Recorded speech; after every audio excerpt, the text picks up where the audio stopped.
All right. Welcome to episode 2 of the Nolan Bylenga podcast. Today, I am happy to have on Tania Wildbill. I've known Tania for quite some time now. I used to live in Pendleton, Oregon, and she has her own show that's called Let's Get Real that she invites some folks on, talks about things as well. But Tania, I will pass the baton over to you, and if you could tell about yourself a little bit to us, what you've been doing, your history.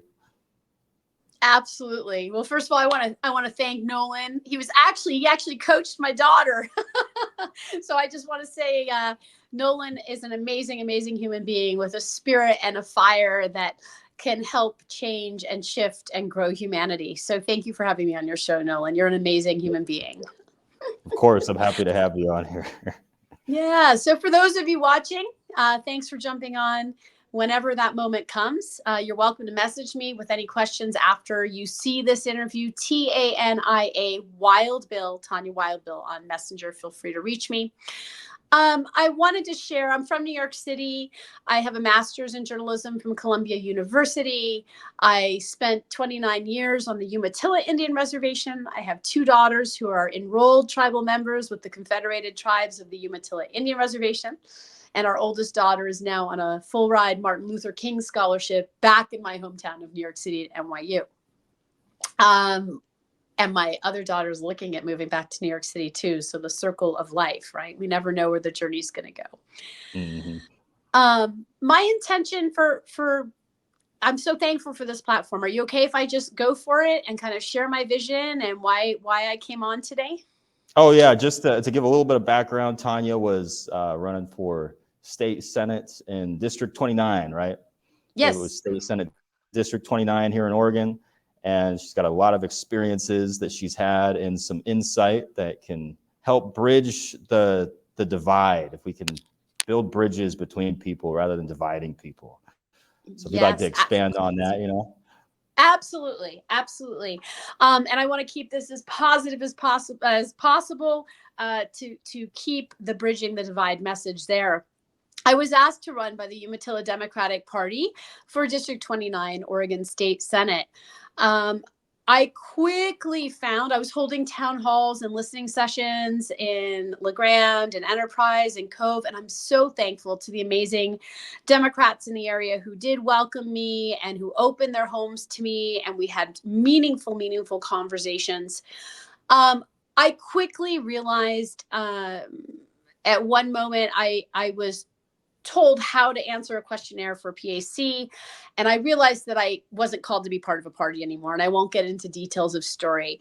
What I do want to say, I immediately felt the reality that our campaigns are completely run by money. I wanted to run for no money. I did end up opening up an Act Blue. I brought in a total of 700 plus and encouraged people to give back to community. I felt the pressure immediately from special interest groups, corporations, PACs and their questionnaires, and realizing how much of campaigns in America are driven by money. I pulled out of the Democratic Party running when I was told which way I should answer a questionnaire for the Oregon Education Association. I pulled out the next day because I realized I cannot be dictated to on how to think and what to say for PACs around money. I then refiled the SEL 114. I changed my party in the voter registration, and I switched actually to not a member of a party. So I wasn't even running independent. I went back and ran non-affiliated. I ran briefly non-affiliated until I had a friend come over for tea, Nolan. And in my own living room, she shared that her 14-year-old niece had been bullied and harassed in Idaho because of which way her parents were voting in the presidential election. It's irrelevant which way they were voting, but the fact that we have gotten to such a temperature with this 2024 election that there's so much anger. I could no longer be a part of campaign driven by money and the anger. I actually felt unsafe in some ways as a woman. A woman has never won District 29. I felt like I couldn't walk in parades and hug babies because there's so much anger right now. So I stepped out fully of the race Yet I wanted to birth a broader vision. And I'm gonna throw it to you too in your own campaign, your own journey, and to any candidate, any 2024 candidate who may hear this interview around the country, including presidential candidates. I'll be doing a national press release after the primaries of a call to action for all candidates to bridge the divide, and a challenge to candidates to look hard in the mirror and to consider the possibility of no longer accepting PAC money, special interest money, corporate monies, and to encourage people instead to give back. You know, See, I'll tell you, like that's the Gandhi. thing for our campaign, right? So we have our campaign. We're trying to do the grassroots. We're not taking the big super PAC money, the big corporate money, any of that stuff. Good and for a you. lot of it is we're a bunch of students that are trying to organize and build a campaign. So it's really starting from like the bottom up, right? And wonderful. It's tough. I'll tell you what, it's one of the hardest things, you know, not trying to not be dictated from all these swaying opinions. Yes, and but you can do it. It's about talking to people. Just keep talking to people. Listen, all the money is going to campaign consultants and expensive advertising. And that's just the reality, right? Think about this. 2020. Now I'm deep into doing research because I'm really obsessed about how we have no caps on campaigns in America. In 2020, $14 billion were spent on federal campaigns, Nolan. $14 billion. If you broke that out by 50 states, that would be $280 million per state that could maybe make a dent in our mental health crisis, growing houselessness, all of the issues that we have that we're facing. And we are putting that money to expensive advertising for our political campaigns. There's something that is no longer working. The system is broken. And we are in a crisis across America that's real. When we look at how many people are on the streets right now, and it's not just people who are on alcohol and drugs and mental health issues. We now have people who are vets, maybe making $3,000 a month and can't afford housing, who are couch surfing and then ending up on the streets. We have teachers who can't even afford tiny homes anymore. And some of our houseless population is now the working class. Now we have the working class living on the streets, not just people with mental health disorders, right? Yep. So my message with this global campaign for humanity that I'm birthing is to encourage all people in all countries, and especially right here in America, that the moment we hear ourselves complaining about a political race, a political candidate, or the state of America, what I am encouraging is for people to do the shadow work, look in the mirror and say, what can I do?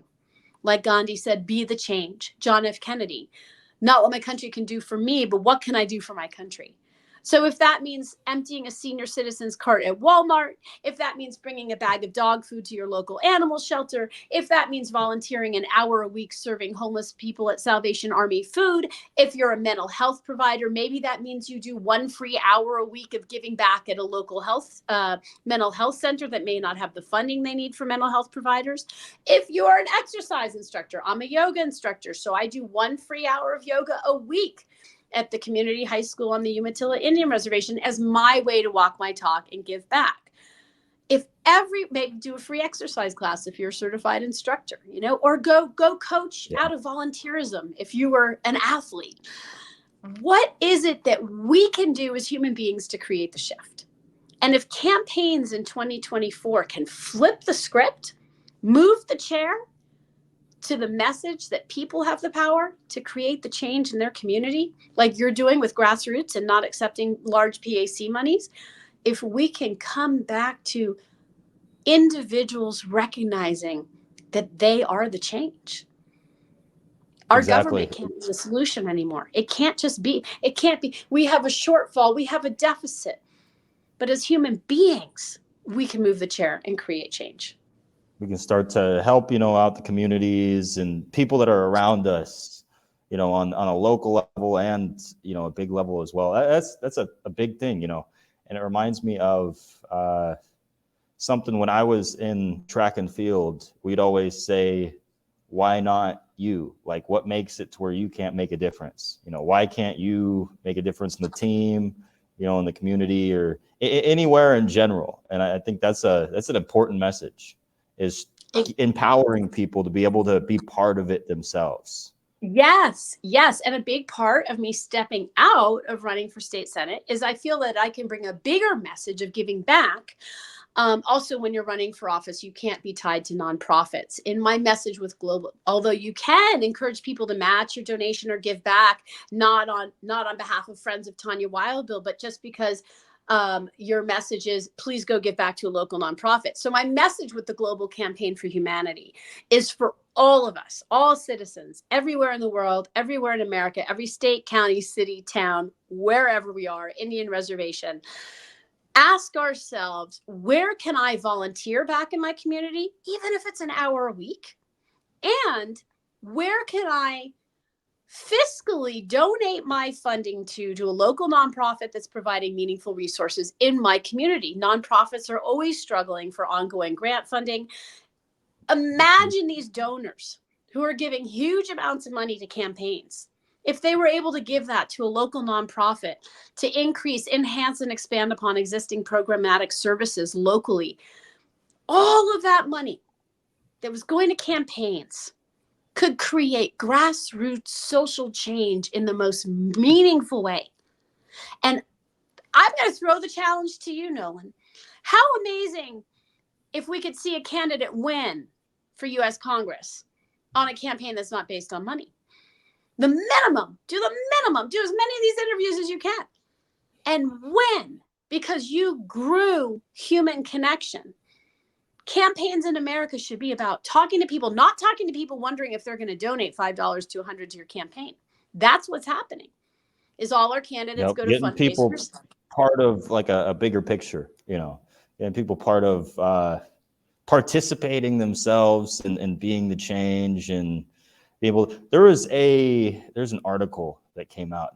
I watched a video on it not too long ago, and it made this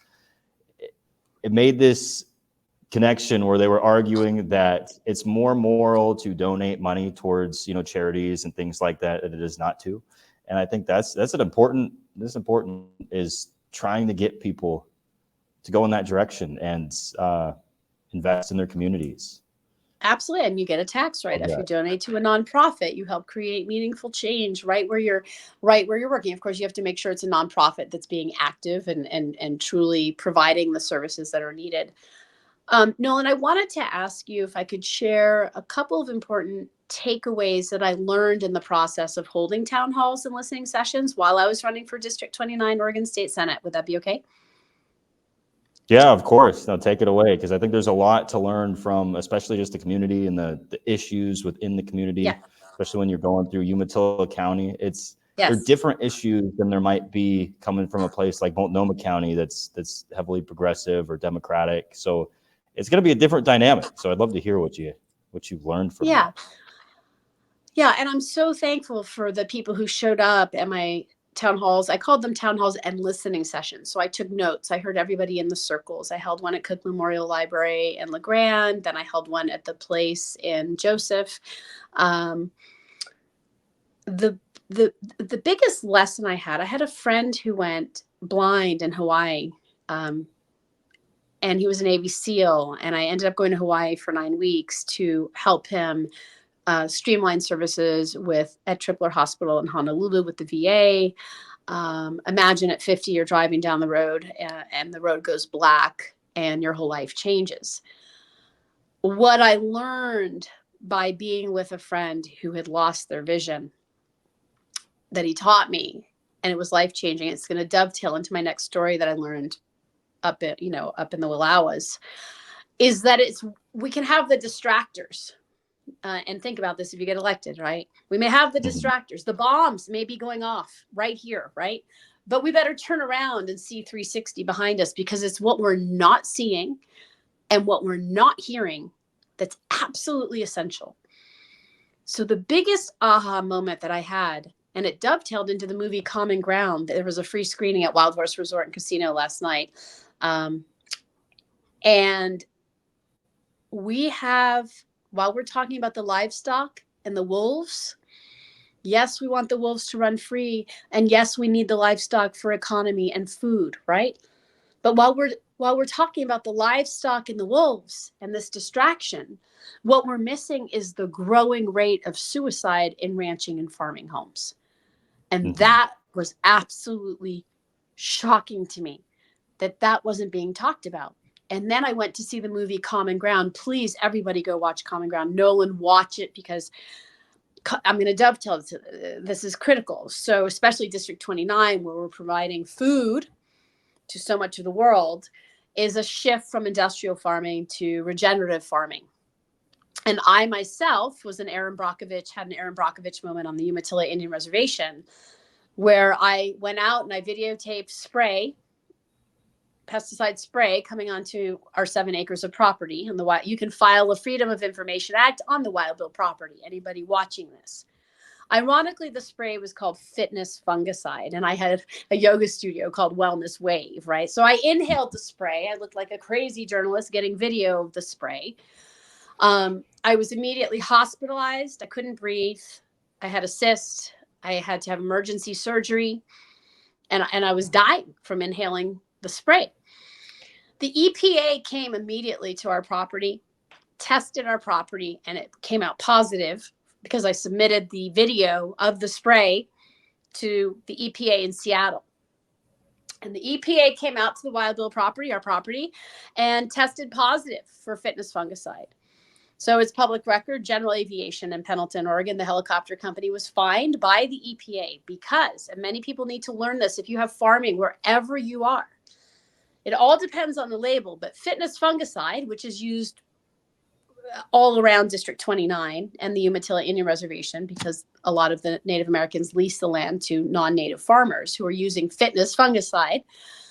It is against federal law for many pesticide sprays to drift onto residential land. Now that brings up the bigger question of congressional labeling of sprays, that it's all passed through Congress. I learned a lot in this process. So the question we have to ask ourselves is, if fitness fungicide is illegal to drift onto residential land, yet that's the spray being used on the alfalfa and the wheat that's going to feed the world from this area in rural Eastern Oregon, a call to action in Congress to not be allowing these kind of labels. So the movie Common Ground was so powerful last night. I actually spoke at the screening.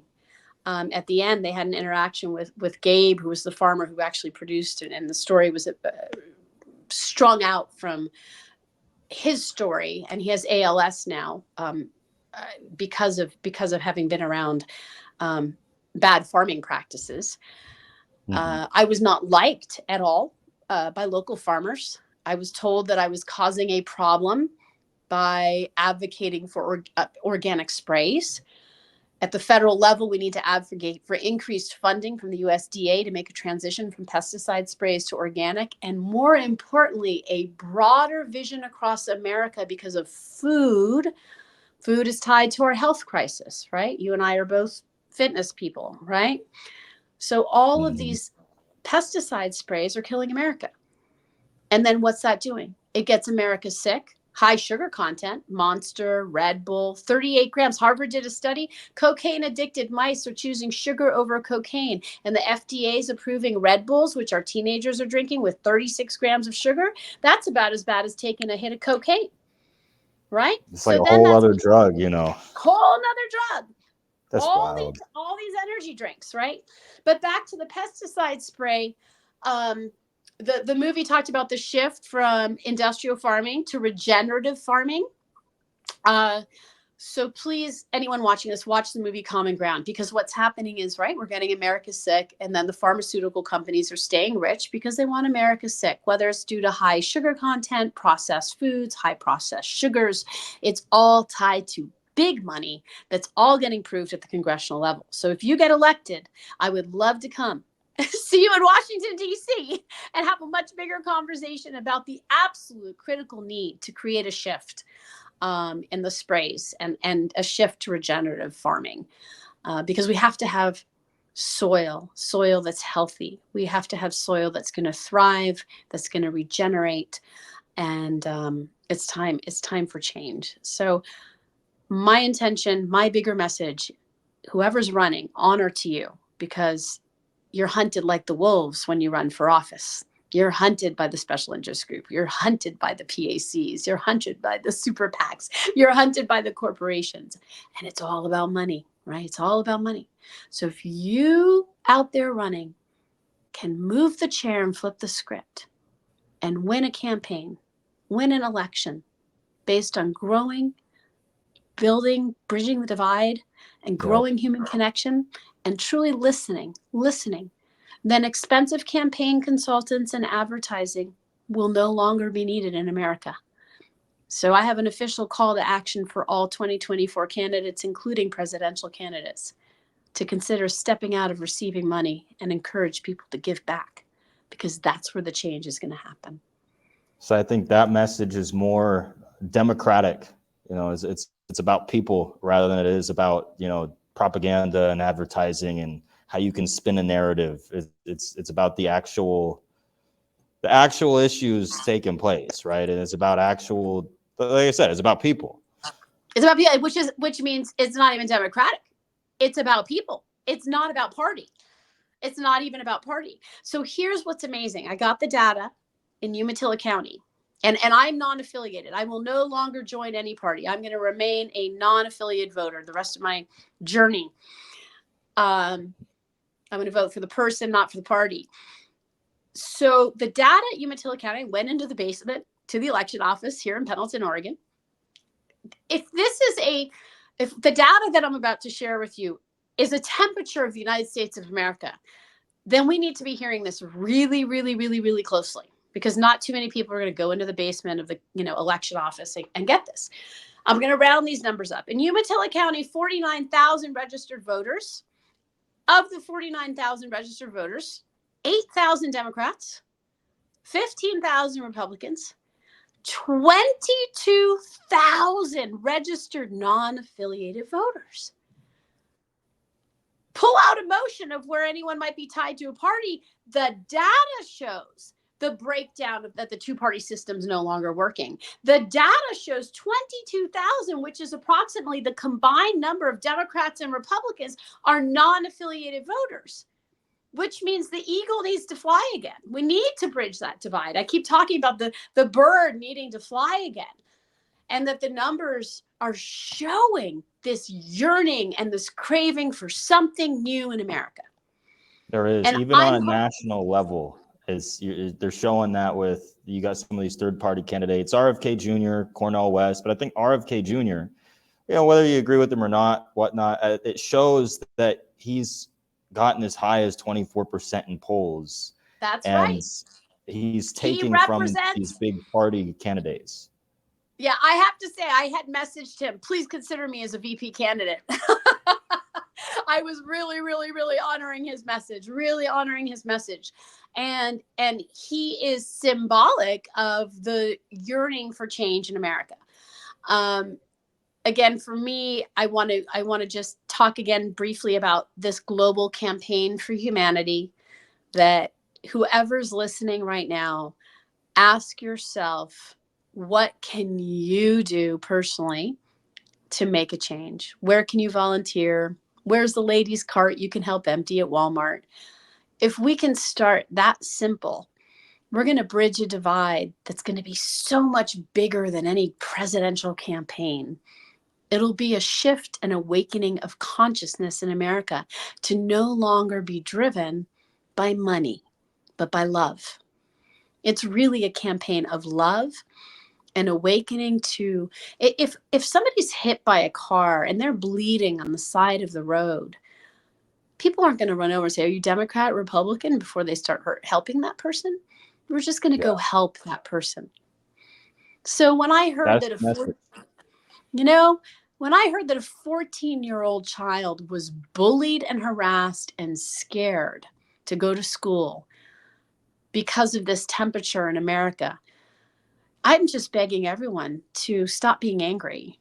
And when you are sitting at a dinner party, if you're sitting at a dinner party, everyone, and everyone's complaining about who's running and who the presidential candidates are, how about flip the script and have a new conversation about what can you do in your community yourself? What are you going to do about it? What are you going to do about it?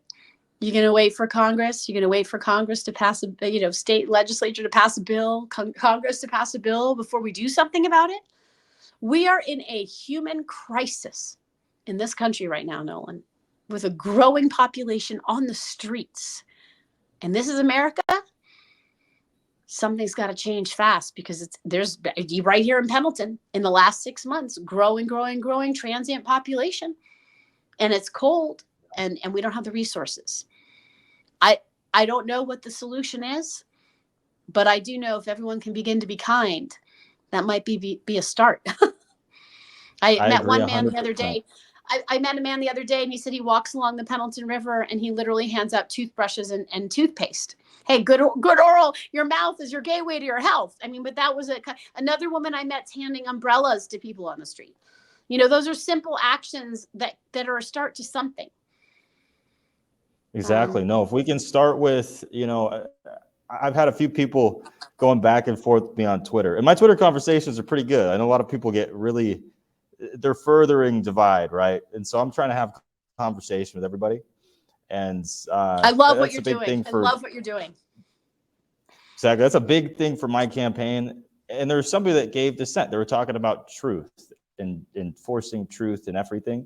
And my opinion is right where you're at is we need to start with love and compassion towards people, because people are looking in all kinds of different ways. There's propaganda, there's narratives going everywhere. Nobody really knows what is the truth in a sense. But if you start with that premise of love, then we can bring people together, and you can solve problems on a community level. And from there, I think that's where it starts. That's exactly where it starts. And I want to give another example. There, a wonderful man, and I'll keep him anonymous, but he donated $10,000 to Stepping Stones Alliance in Hermiston, Oregon, to build 5 single-dwelling houseless units. Another man I met who had heard my vision of giving back helped to pay his senior's vet bill when he was standing in line at the vet. Those actions, if you have money, rather than donating to a campaign, look at where you can donate directly back to community. But share the message with whoever is running for your district of your stories. So Nolan, if we could gather stories, and maybe we do this together in our friendship, in our partnership, if we can gather stories of how people choose to start giving back. I mean, people, of course, already contribute to nonprofits and there's philanthropy, but for the people, even if it's $20 giving back, that you don't have to be a multimillionaire and a person of wealth to look at how you can do something to give back, right? Yep. And maybe we gather stories of America giving back to America and publish this beautiful book of stories of empowerment where people realize they are the change. So if you're watching this, Global Campaign for Humanity, message Tania Wildbill if you have stories of giving back or you feel inspired to look in the mirror and ask yourself where you can donate to a local nonprofit, how you can volunteer. Like I said, if you're a mental health provider, maybe you volunteer for free at the domestic violence shelter. If you're an exercise instructor, go do some free yoga for the Army. I used to teach yoga for the Army. Go teach free yoga at a domestic violence shelter. Go find a nonprofit that's providing services for crisis, and maybe you're teaching free yoga, free exercise to help people find joy and balance and tools to move forward. So power back to the people. I honor all of the candidates who are running deeply, deeply. I have a new admiration for anyone running for office, because I know, you're getting the emails, fill out our PAC questionnaire. Exactly. Sure they're all coming out. It's every day. Fill out the questionnaire, or where do you stand on this issue, or fill out this survey, or we want to know your thoughts. And there's money tied to all of these emails that's coming in. And Nolan, in your own campaign, you're doing it. You're talking about bridging the divide. And thank you, because you mentioned that you were inspired by original message of bridging the divide. So I'm really excited that you are running and bringing that message. So I feel like I burst something that can somehow go through your campaign as well. And I'm really excited. Oh, yeah. Well, Tania, thank you so much for coming on the podcast and sharing, your experiences, your insight. I know you have your own show, Let's Get Real. How can people find that show and find more about you? Absolutely. So my Let's Get Real show is on Facebook Live. And right now I'm going to be lining up my 2024 interview schedule. So if you are an entrepreneur, a small business owner, an activist, a politician running with a meaningful message, someone creating change in your own community, please message Tania Wildbill, and I will have a conversation with you and look at getting you scheduled on my show. Thank you. Perfect. Oh, there goes my light. That's signaling, that we're done. But All thank you right. so much, Tanya. Bye. Nolan, Bye. bridge the divide. Bye. Bridge the divide.